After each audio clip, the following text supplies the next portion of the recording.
Welcome to Casual Watch Talk, the podcast from the Casual Watch Reviewer YouTube channel.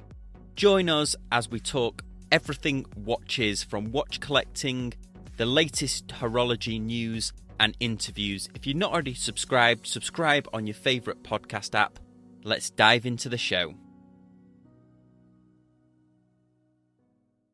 Hello everyone, and welcome to this very special live video version of Casual Watch Talk podcast.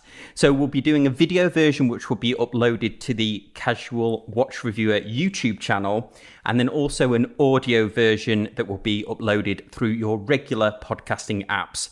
This is a special version that we're doing because a couple of members over on the Facebook group for Casual Watch Talk have been conducting a 30-day one watch challenge. This is where we wore one watch solidly for 30 days. I'd just like to introduce some of the contenders that we had today for the 30-day watch challenge. So thank you all for joining me. So Chris, would you like to kick it off? Would you like to introduce yourself and then what watch you wore for 30 days? So my one watch challenge was done with my Bell & Ross GMT V293 GMT. I've seen it on the Facebook. It's my everyday watch. It's sort of like a watch that I bought myself when I got my last job, sort of big promotion watch. That's what I brought to the table. Now we'll see how it pans out. But certainly for me, it made me consider my collection, and not only that, but actually give some watches away for my collection. So it'd be certainly interesting to talk about all of that. Yeah, we'll look forward to that. TJ, would you like to introduce yourself and what watch you were wearing for the last 30 days? Awesome. So yeah, I'm TJ. I tend to post on the page for aviation-related matters, and so no surprise that I chose an aviation watch. I went a little on a different side of the cost spectrum from Chris's choice. So it was a Marathon Navigator for me, about $300 quartz. I think everyone knows I tend to favor value and attention to detail and design for functionality. So I think this really hit it. I really enjoyed it, and I learned a lot doing it, and some things I didn't expect to realize really made me reevaluate a lot of things. So I'm looking forward to sharing that. Michael, we'd love to hear about what watch you've been wearing for the last 30 days. Did the South Baltimore diver. Main thing I learned, I think, is that I eat out too much. And watch can handle dinner very, very well. No problem taking it out for a meal. Oh, awesome. Lee, I'd love to hear what watch you wore for the last 30 days. Oh, boy. Okay. My name is Lee. I wore this Pagani Design GMT Crime Against Humanity. Looks great on the bracelet, by the way. That's looking good. For those listening and not looking, the bracelet is held together by safety pins and electrical tape. The watch lost multiple minutes every day. It has been a fascinating experience these last 30 days. Can't say it's been all bad, but it certainly hasn't been all good. Well, we can't wait to hear more about it. And then finally, Todd. Todd, what watch have you been wearing for the last 30 days? I've been wearing this one for the last 30 minutes. A 1973 6138 TAC 0011 UFO, otherwise known in the Seiko slang of one of their chronographs. And I did not participate. I'm the conscientious objector to this ludicrous experiment that beguiles humanity's purpose on the face of the earth. Oh, goodness. Right then. Well, I mean, I don't know how I can follow that really, but I've been wearing my Breitling B1, which is a vintage aviation quartz watch from 1997, and I really just love it even more after my 30 days with it. It has been difficult for me because I had a lot of watches in for review as well that I had to quickly wear, take a few photographs, and then so I probably cheated a little bit, but it was all for the good of the viewers of the Casual Watch Review channel. So that's been a great intro. So why don't we delve into a little bit more, because I know there's some really good stories. So Chris, do you want to kick it off with yours first? Yeah. Well, actually, I'll kick it off also with I sort of want to know from the group what couldn't you do with the watch? So for me, and I see from the group here, it seems like a lot of this, the stuff that we brought here, tool watch category, certainly not going to, not going to be 30-day dress watch, not going to be, maybe bashing about a vintage Seiko. So I kind of want to know, like, what couldn't you do with your watch, and sort of did that affect your decision? And for me, I'm if I can't, like, this thing went a couple showers, mow the lawn, yard work. I was working.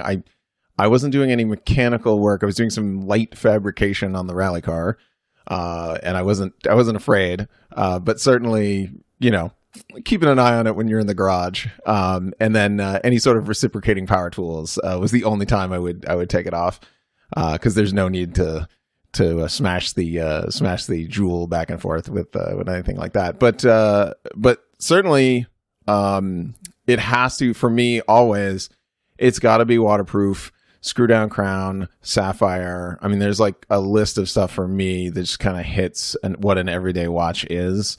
And this definitely sharpened that.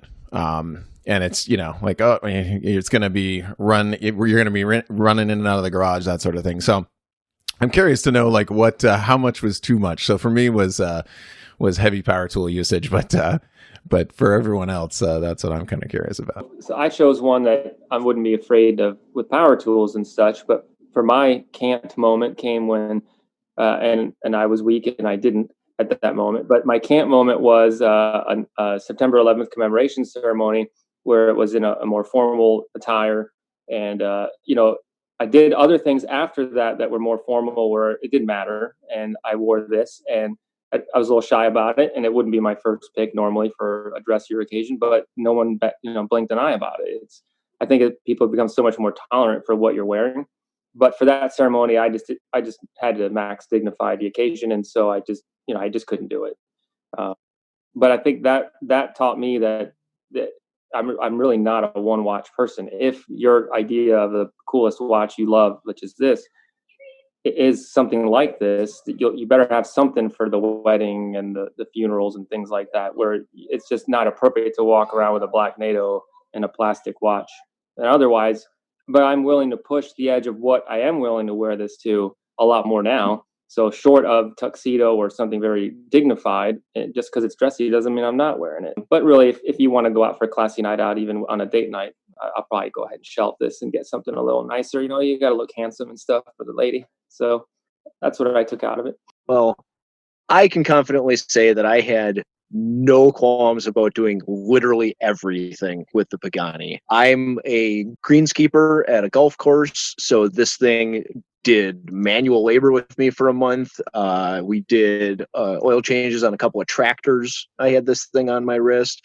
I was waist deep in a pond. And it really wasn't until the month started to wind out that the bracelet started falling apart, that like the bezel got really loose, that at that point I started being a little bit more gentle with it, but I also knew that I was getting close and kind of didn't care. But it was fun. It was fun to have a watch that I could legitimately do anything with, sleep in, shower in, anything. How much did you pay for that Pagani design? Have you won the competition for the most affordable of the watches? This thing was $85, which I figure not bad. Sapphire crystal, screw down crown, 100 meters water resistant. I have the Coke version. The Batman and the all black are ceramic bezels. Coke and Pepsi are aluminum. Unfortunately, I wanted the ceramic, would have gotten the Batman otherwise, but so it got a little scratched up, a little dinged up. But I got what I paid for.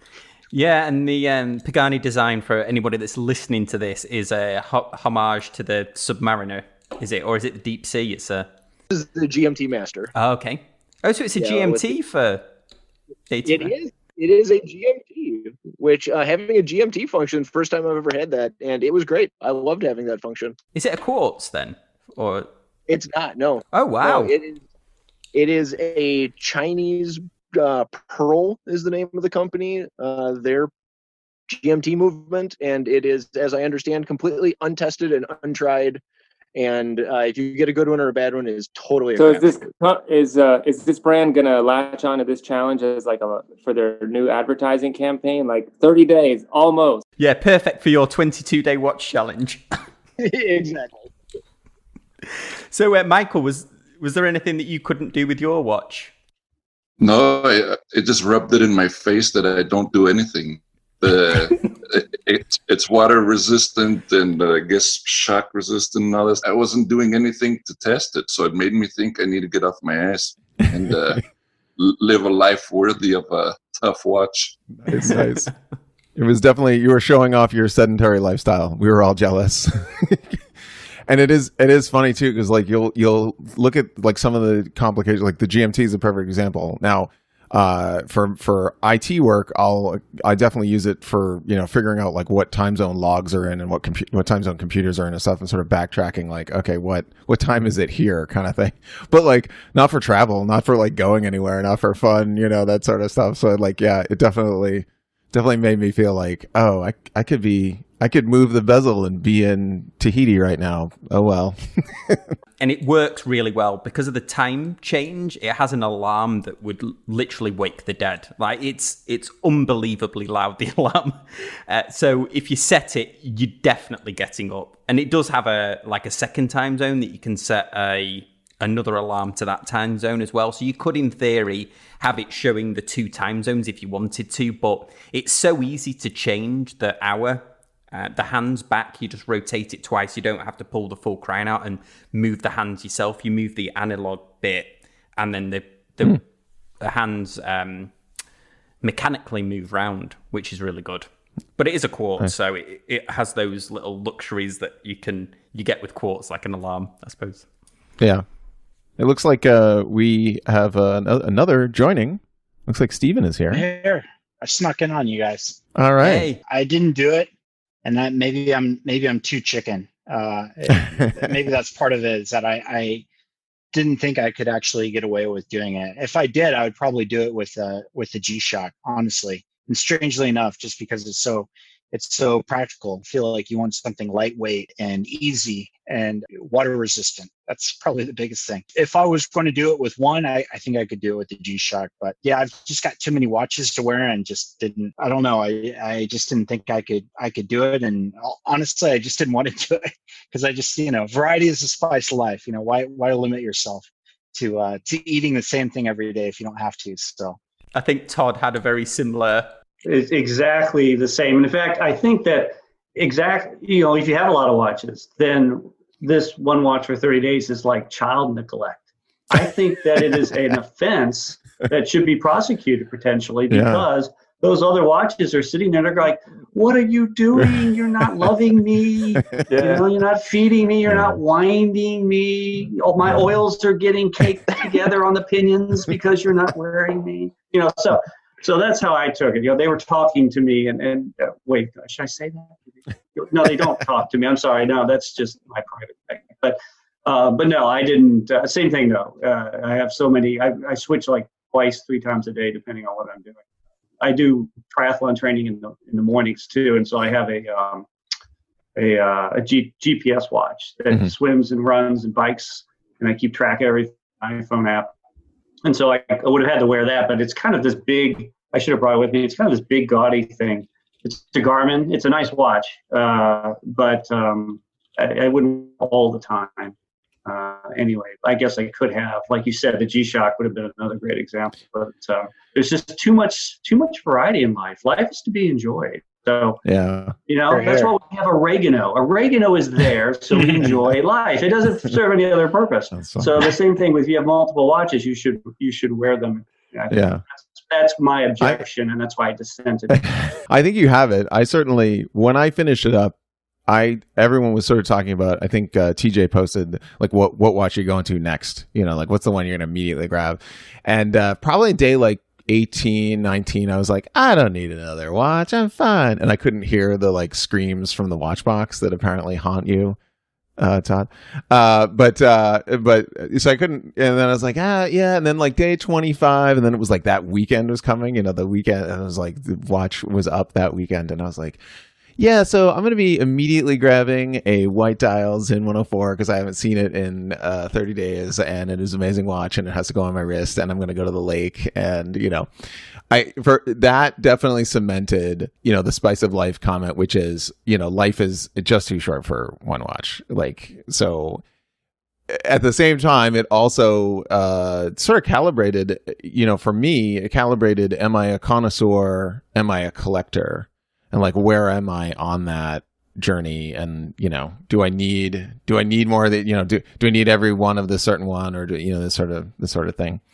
And it ultimately, it led me to look at a couple of the watches in my watch box that weren't getting any attention. And I ended up giving them away to a friend, which is great, feels great. They were just starting to get on their watch journey, and a Hamilton khaki is like a first starter, standard issue. Like if anyone's getting involved in this, crazy hobby, or if someone that like would appreciate a mechanical watch, I mean, that is just that's just sort of a no-brainer, easy, affordable, but amazing Swiss watch that, get them going on that. So, no more Seiko Diver, and I used to have a Seiko Turtle and gave that away, and the Khaki King is out of the collection. So now it's just down to the core. So that's a good question, isn't it, Chris, for everyone? What watch did you go to immediately after?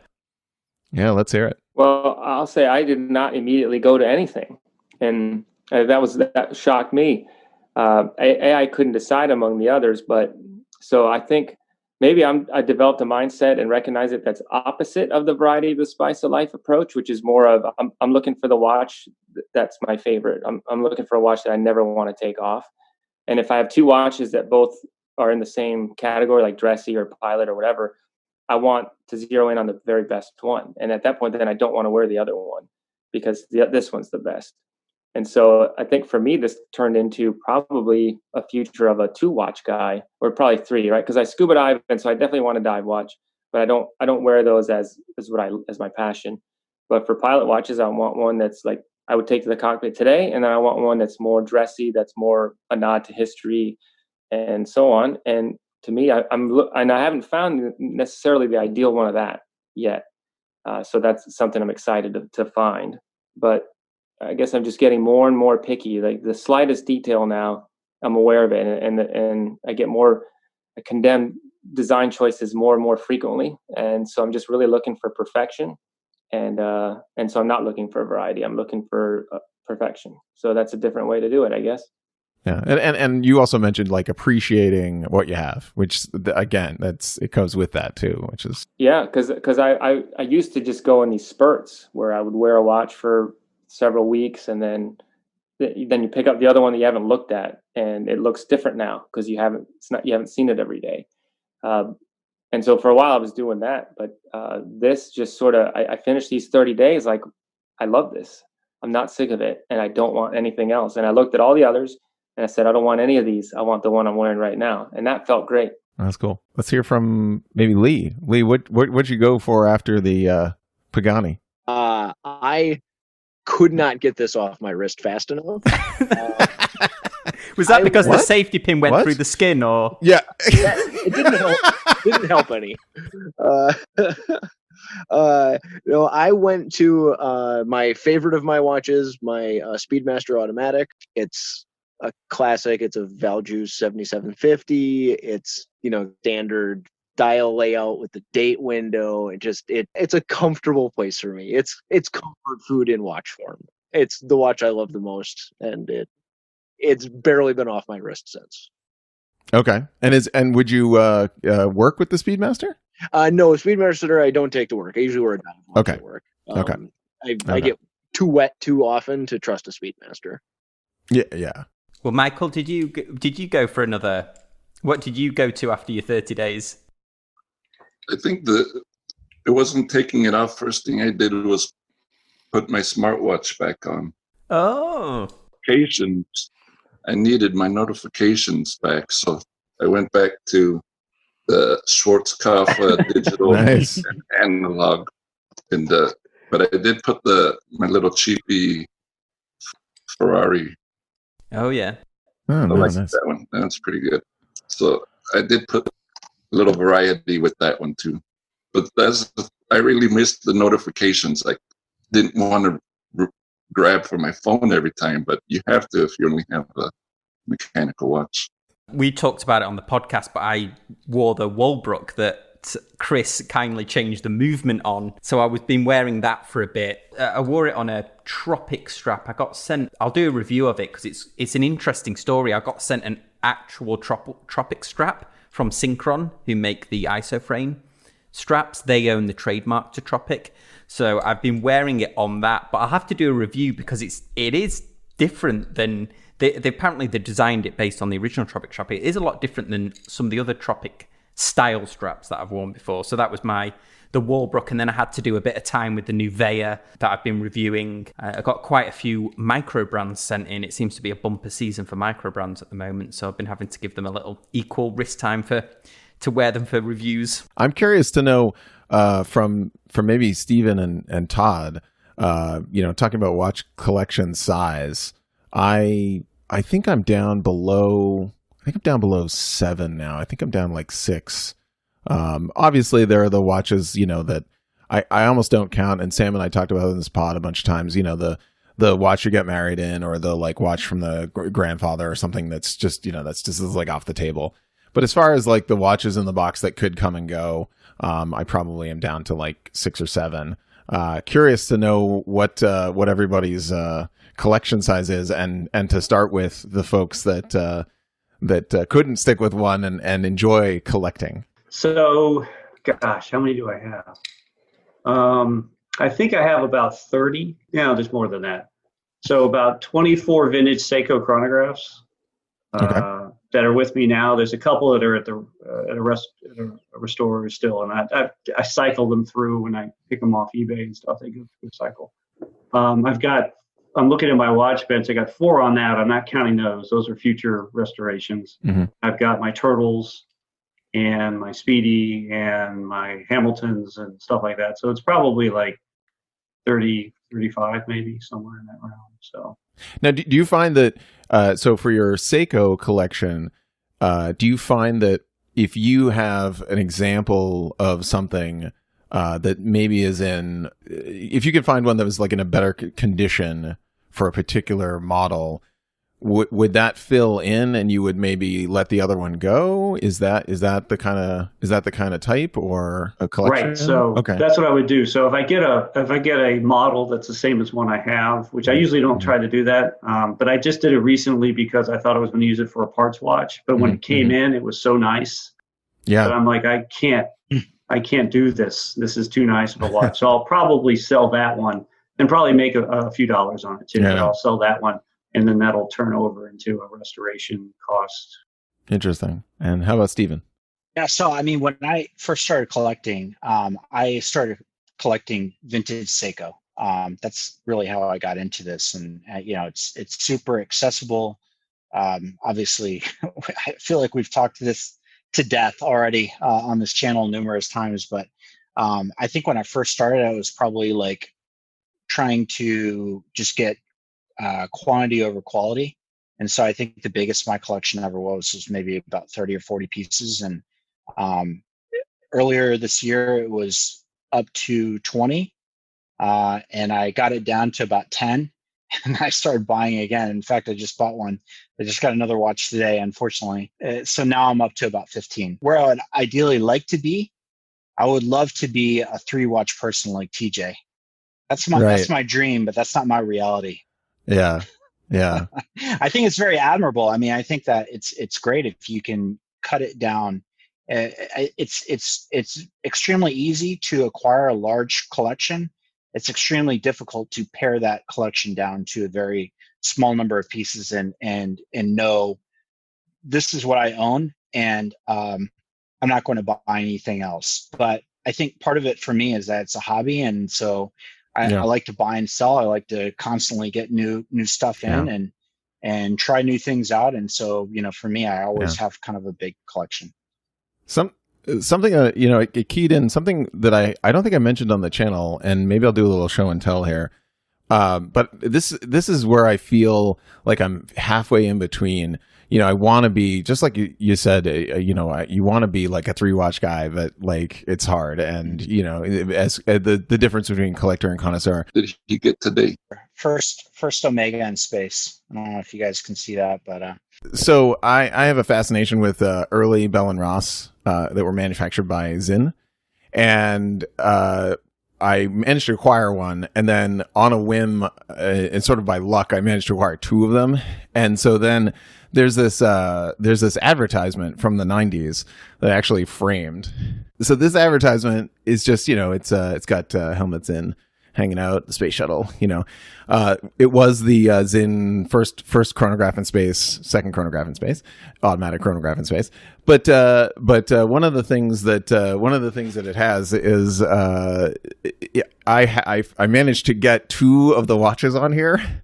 So I have like the 103 and the 144. It's definitely one of those things where if they were to come up, I would be the collector. There's a couple on that list that if I could find in really good condition, then I just have to like go for it and forget the whole like 3-watch thing and just be a collector. So I feel you guys, Todd, and the folks that that collect. So deep down, I think we'd all like to be just a 3-watch person, but I'm not there yet either. By the way, I'm at 6.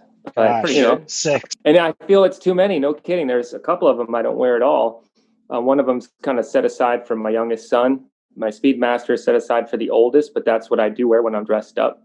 But yeah, I can really pare it down. I'm still looking for something along the lines of of those Zinns and Bell and Rosses of the vintage you described, Chris. I mean, there's just 60s and 70s era, or those kind of some military issue pilot watches, bicompacts with a lapse time bezel like Leonidas, and from the 60s and 70s. That's the look I'm looking for. Maybe Damasco's in something like that. So I still think there's a great $2,000 tool watch in my future at some point, and maybe it's tied into retirement or something like that. So I still have that sense of searching. Which is exciting because the Speedmaster is my son's already. It's not really mine, so clearly I need something. I guess if I ended up being satisfied and okay, I got my 3 watches, I'm good, it would almost be slightly disappointing, wouldn't it? Yes. I don't know. Actually, no, I don't think so. I think it'd be magical. And I would just look at it all the time and be super happy. But that's not true. That's not. You just described not life. That's not right. Life. Yeah, not the life of a watch collector. No, I suppose. I think what would be really interesting, is there any interesting stories about the people that did the 30-day watch challenge, or something about the watch that surprised you, or like an interesting story? I'm sure, like Lee, you've definitely got one, I'm sure, with your Pagani. Yeah, I had a lot of interesting experiences with this watch.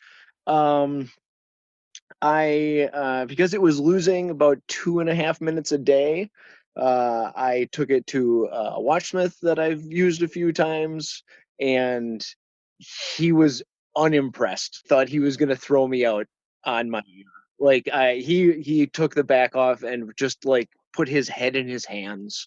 I felt bad bringing this to him. It felt like I was offending him with this watch. The bracelet falling apart, just like pulling my sleeve up, and the bracelet just falls on the ground. It was the actual like pins in the bracelet, nothing to do with the like. Yeah, so the end link, it's solid links. So the end link, if you can see, the end link is there and fine. It's the link between the end link and the bracelet that the pins came apart on both sides. I'm going to say a design flaw. So did they wear down then? Did the pins wear down, or how did they fail? They felt poorly manufactured. Honestly, they fit into the groove. Just it wasn't snug. It clearly seemed like. So I've been on a few different Pagani forums and whatnot to try and get small support and the like. And the watch that I have is referred to as a Friday afternoon watch. Everything that could go wrong did. Bezel bounces, bracelet disintegrated. It's a common enough problem that they have names for it. So, Michael, did you have any interesting stories with your watch or anything you noticed during the 30 days? What was funny for me was that somebody before it started turned me on to one of those apps where you check how slow or fast your watch is. So I was checking that, and I was really into it, and it was about, I think, 11 seconds fast or something like that. So I had these numbers in my brain about how it was just a little bit off, little bit off, little bit off.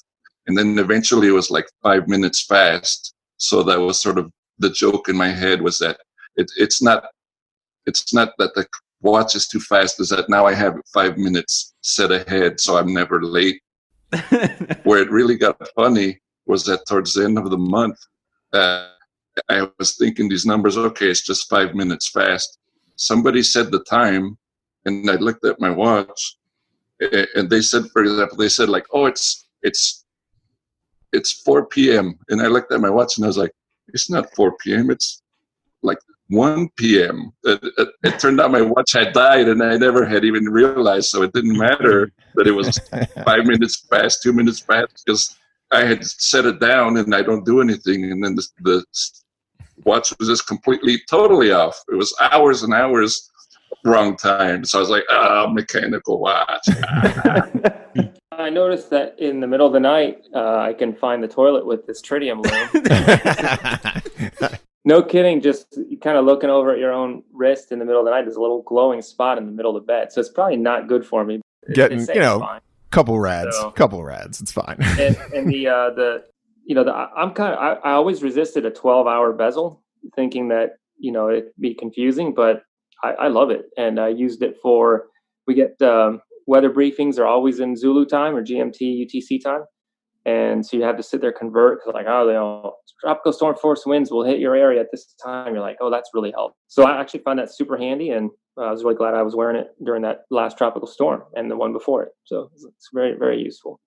It's a lot different for me than I think I actually wouldn't respond well to a traditional GMT watch where it just says current time in this other time zone is X, where I like the conversion scale because I'm getting a lot of briefings and things that are in future time. And I want to be able to look at a weather brief and see, are these thunderstorms going to develop during my flight or during my approaching my land time, that kind of thing. So I like the conversion scale aspect of the 12-hour bezel. An unexpected surprise for me, because I resisted 12-hour bezels for years, thinking that they'd be disorienting or confusing because it's not the full 24. And now it turns out it's better for me. So it's a win. Wow, that's interesting. Yeah, my watch has a bezel on it, but it's a countdown, like a reverse countdown bezel, which I'd not had on a watch before. But with it being Breitling, it kind of goes in both directions because it has the measurement scale. So I tend to use the bezel a lot less, but then it does have a stopwatch on it also, which is good. Also, it does have a light that illuminates in the night. So that's really pretty cool that you can just press it and it comes on, which is handy when you're traveling, because especially when you're in like unfamiliar surroundings, you can just like scramble for your watch and then press it on. So that actually worked out quite well for me. So I don't know if I'm getting like a new fondness for quartz after being such a mechanical advocate for all of these years. Yeah. For me, it's speaking of quartz accuracy, for me was the accuracy of like very important to me, and so I kept track of it. And this is the app that I was using. Michael had mentioned, we kind of talked about it. And I've got an average rate of 0.2, so it only gained about 20 seconds for the month. So it was very, very, it was very, very 0.5 here though, 0.5. Oh, all right. Probably right along those lines, right? Sam was saying his was super accurate. Yeah, this has got, it's not the super quartz with a thermocompensated in there, but for some reason it's just super accurate. Even if I check it now, it's not got atomic time sync or anything like that. It's really, it's the most accurate quartz I've had, which is amazing considering it's, from 1997. when everybody else was doing the 30-day watch challenge, the reason why you thought you couldn't do it, or was there something you thought about maybe doing it, but what kind of stopped you from doing it? I mean, I just have a large collection. I like to wear lots of different watches, just depending on my mood. And so I think for me, do I think I could do it? Yes. But, again, I would compare it to like eating the same food every single day for a month. If I had to eat rice every day for a month, I could. But do I want to eat rice every day for a month?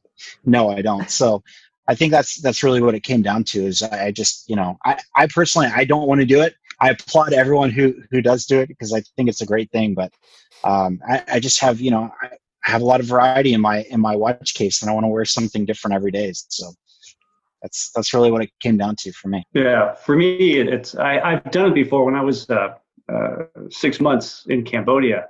The only watch I wore was a Timex Ironman. That 6 months, and it was just because that was the most appropriate thing, and you didn't have to worry about it, and it worked. And then, when I was younger, of course, I had my 1984 Seiko Sports 100 chronograph that I bought new in 1984 that I still have. That was my only watch all through college, and after that, for years and years, it was like the only watch I wore. So, I've been there, I've done that, and so there wasn't a lot of incentive for me to really kind of soul search and find, what I was thinking and where I want to go. When there's so many vintage watches out there that it screamed to have a home for someone, with someone who loves and will care for them. Yeah. And so because, again, I'm, my altruism is coming out again because I need the desire to do all this. And, every time you see stuff on eBay, again, it's like, oh, I don't have that one, and you start planning ahead. And I have a follow-up question for Todd and Stephen. With your vintage stuff or with your different watches that you have in collection, do you find that you will wear, what's appropriate? Like you're certainly not going to, shower with the vintage Seiko, I would assume. No. Yeah. I don't wear a watch in the shower, so that's not. Yeah. Or or pool or lake or whatever. Or wearing, or like if I'm out mowing the yard, I'll wear the Garmin or I'll wear the G-Shock and that sort of thing, and then I'll come in and I'll switch it out. Sometimes I do what Michael does. I'll wear now that when I work from home, I'll wear the Garmin on my right wrist to keep track of the vitals and stuff, and I'll wear my whatever watch of the day I want to put on the left wrist. So I do the sports golf too. I have a question for them though. This popped into my mind. You know how the fashion watch is sort of like the anti-watch, but thinking about you guys having so many watches and wanting to change them around, do you think that crosses back over to the fashion aspect of wanting to have a different looking watch and different colored watch? It sort of crosses back to fashion, right? I guess it does in some ways. That's an interesting point. Well, I think for me as well, it's a mental disability or something like that. I mean, anyone who collects something has got to have some sort of a neurological issue, or it's some sort of a habit. And I come from a family of collectors. I mean, you can see behind me, I've got paintings of baseball cards on my wall.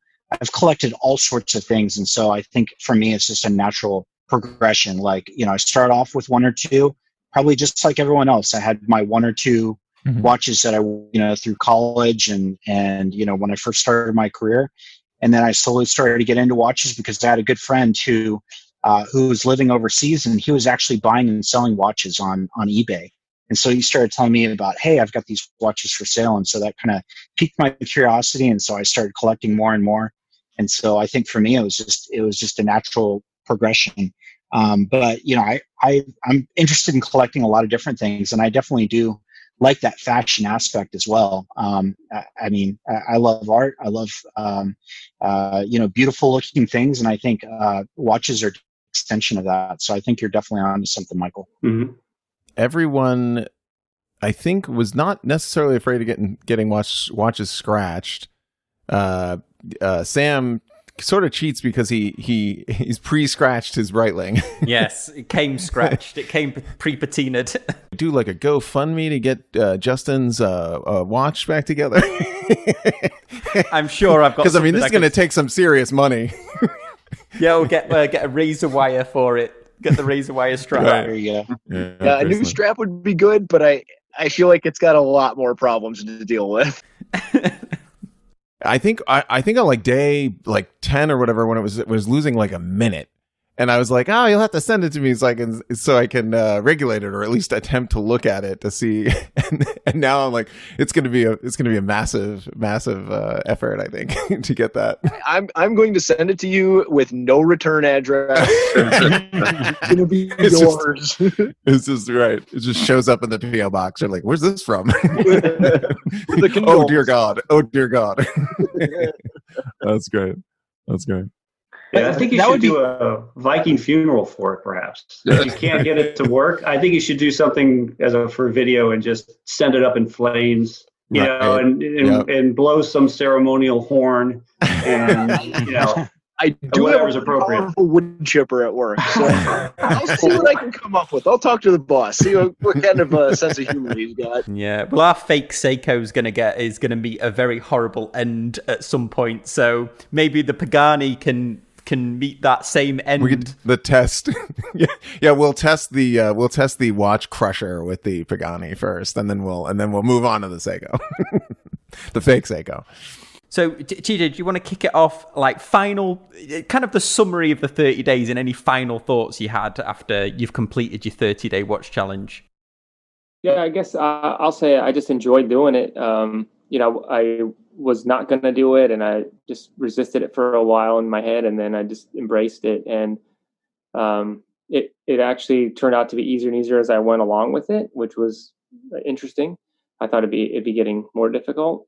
But really, for me, it's just one of those exercises and do something a little bit different, think a little bit different, gain a new perspective, because I think we can get in a rut and not appreciate things, or just it just kind of runs away on its own momentum.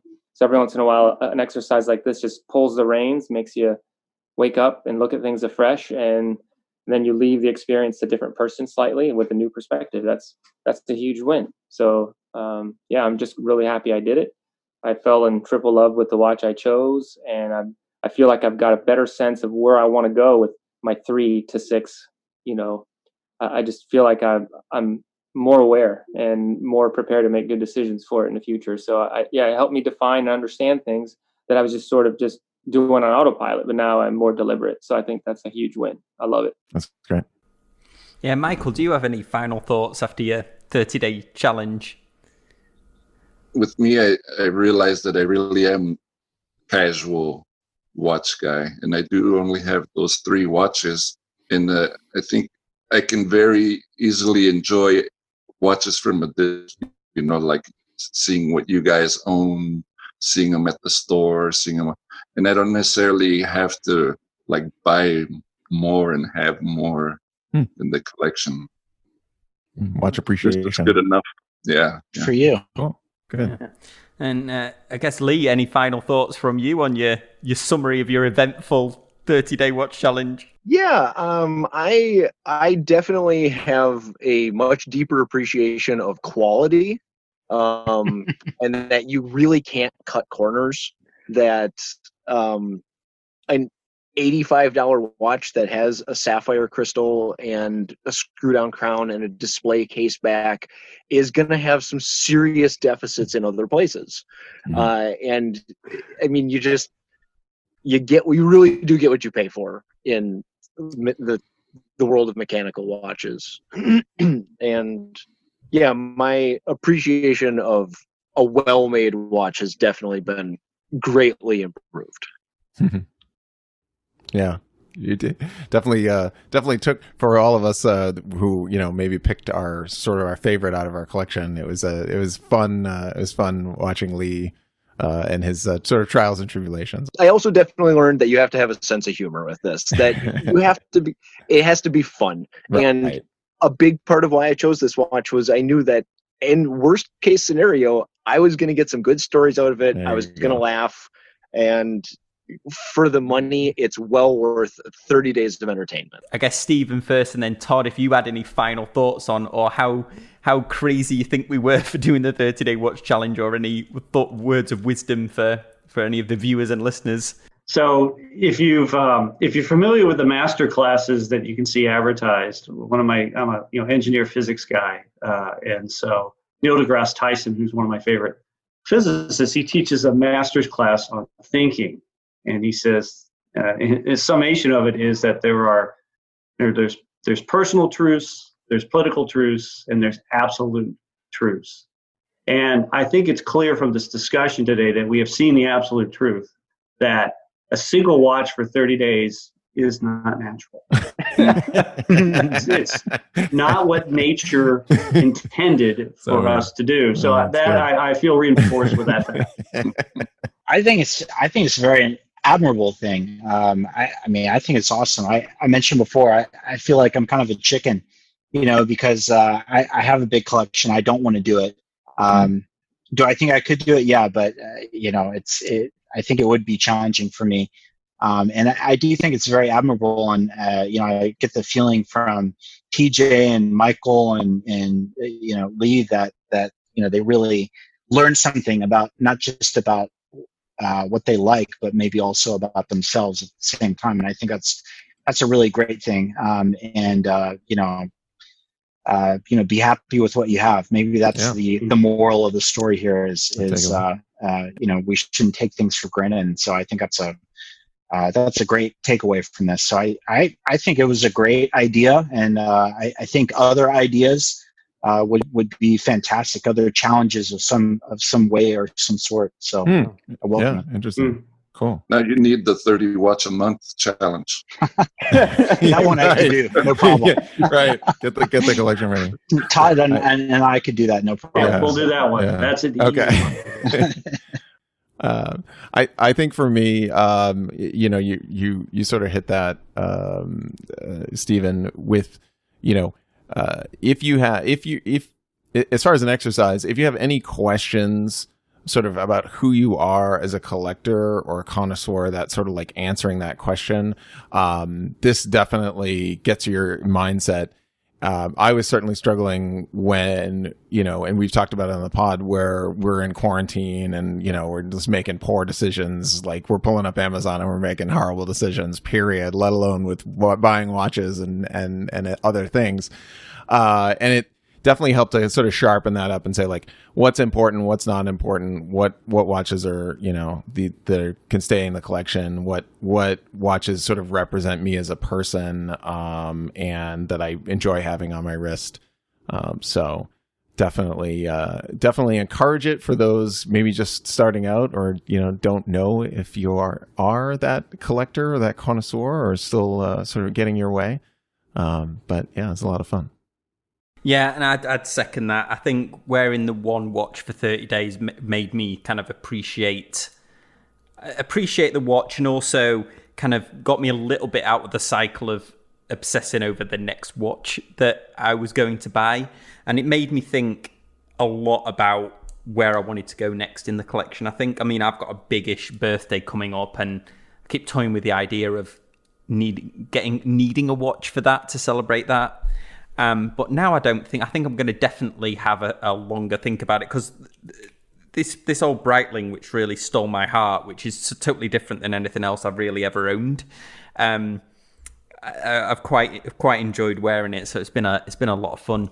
So a big thank you to everyone from the Casual Watch Talk Facebook group that took part in our 30-day watch challenge. Although Chris and I didn't invent it, we do have to say that. I think it was another watch YouTuber, but we've definitely stolen the idea. Yeah, the Watch Fast or the Random Rob had it for the 30-day challenge. So lots of guys have talked about it. We took it up. We took the challenge. Thank you for everyone. If you've got any comments, head on over to the Facebook group if you want to ask us any questions about the 30-day watch challenge. As always, we appreciate you listening and also watching for this special episode.